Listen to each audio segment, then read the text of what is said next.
High বন্ধুরা, কি অবস্থা সবার? আশা করি খুব খুব খুব তোমরা ভালো আছো। সো আজকে আমি তোমাদের সাথে শেয়ার করব বিরিয়ানি রেসিপি, আমি কিভাবে বাড়িতে বিরিয়ানি বানাই। তো ফার্স্টে আমি ফ্রিজ থেকে মাংস এবং আদা রসুন বাটাটা বার করিয়ে নিলাম, এবং মাংসের উপরে আদা রসুন বাটা এবং গোলাপ জল, কেওড়ার জল এবং মিঠা আতর 1 to 2 ড্রপস দিয়ে এবং পাতিলেবুর রস দিয়ে এবং দই দিয়ে ভালো করে মাংসটাকে ম্যারিনেশন করে রাখবো 1 ঘন্টা। তো সেই ফাঁকেই আমি আলু কেটে নিয়েছি এবং পেঁয়াজগুলোও খুব সরু সরু করে কেটে নিয়েছি, এবং এরপর আমি ভাত চাপিয়ে দিয়েছি, যেটা আমি আধা ঘন্টা আগে থেকেই রাইসের চালগুলো ভিজিয়ে রেখেছিলাম। তো এই ভাতের হাঁড়ির মধ্যেই আমি দিয়ে দিলাম গোটা গরম মশলা কিছু এবং কাঁচা লঙ্কা, এবং পাতিলেবুর যে রসটা তুমি বার করে নিয়েছো তোমরা, তো সেই পাতিলেবুর খোলাটা তোমরা ফেলিয়ে দেবে না, সেই খসাটা তোমরা এর মধ্যেই দিয়ে দেবে।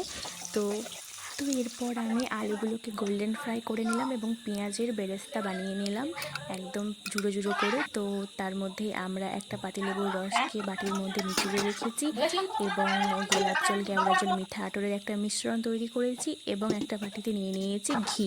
আমি হাঁড়িতে ভালোভাবে ঘিয়ের প্রলেপটা দিয়ে দেবো যাতে আমার নিচেতে কোনো কিছু লেগে না যায়। তো এখানে মাংস কষাটাও রেডি, এবং আমি এখানে আটার ডেলাটাও রেডি করেছি, মোটাভাবে আটার ডেলা করেছি কারণ আমার বিরিয়ানিতে সেন্ট খুবই পছন্দের। বিরিয়ানির সেন্টটা আমার খুব ভালো লাগে, তাই আমি একদম মোটাভাবে যখনই দিই প্রলেপটা মোটাভাবে দিই। তো আমি এখানে ফার্স্টেই মাংসর যে কষার মশলাটা আমি নিচেই দিয়ে দিচ্ছি, কারণ এতে লেগে যাওয়া বা চুঁয়ে যাওয়ার কোনো ভয় নেই। তো মশলাটা দেওয়ার পর আমি ভাতগুলো দিয়ে দিলাম। তো ভাতের উপরে আমরা সানরাইসের বিরিয়ানি মশলা এবং গরম মশলা অ্যাড করে দিলাম, তার সাথে গোলাপ জল, কেওড়ার জল এবং মিঠা আতরের মিশ্রণ যেটা বানিয়ে রেখেছিলাম সেটাও অ্যাড করলাম, এবং তার সাথে দিয়ে দিলাম পাতিলেবুর রস 1 চামচ, এবং সাথে কিছুটা নুন এবং পেঁয়াজের বেরেস্তাগুলি। এবং এর পরেও যে লেয়ারটা আমরা বানাবো তাতেও একইভাবে মাংস, আলু এবং ডিম এই মিশ্রণগুলোকে রাখার পর ভাতের প্রলেপটা দেওয়ার পর যেই প্রসেসে আমি দেখালাম সেগুলোও দেবে।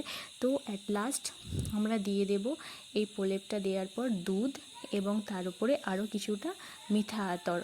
তো এগুলো দেওয়ার পর ভাতের হাঁড়ির ঢাকনাটাকে আমরা আটা দিয়ে ভালোভাবে সিল প্যাক করে দেবো, এবং তার উপরে তোমরা কিছু একটা পাথরের জিনিস বা শিলনোড়াও রাখতে পারো, এবং তার নিচে আমরা রাখবো কোনো একটা জিনিস যাতে ডাইরেক্ট আমাদের বিরিয়ানিটা তাপ না লাগে, কারণ তাপ লাগলে চুঁয়ে যেতে পারে।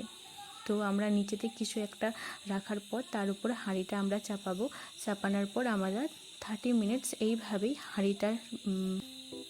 হাঁড়িটাকে আমরা ভাপে রাখবো। তো তোমরা এই প্রসেসে বাড়িতে খুবই ইজি এবং সিম্পলভাবে সুস্বাদু বিরিয়ানি তৈরি করতে পারো।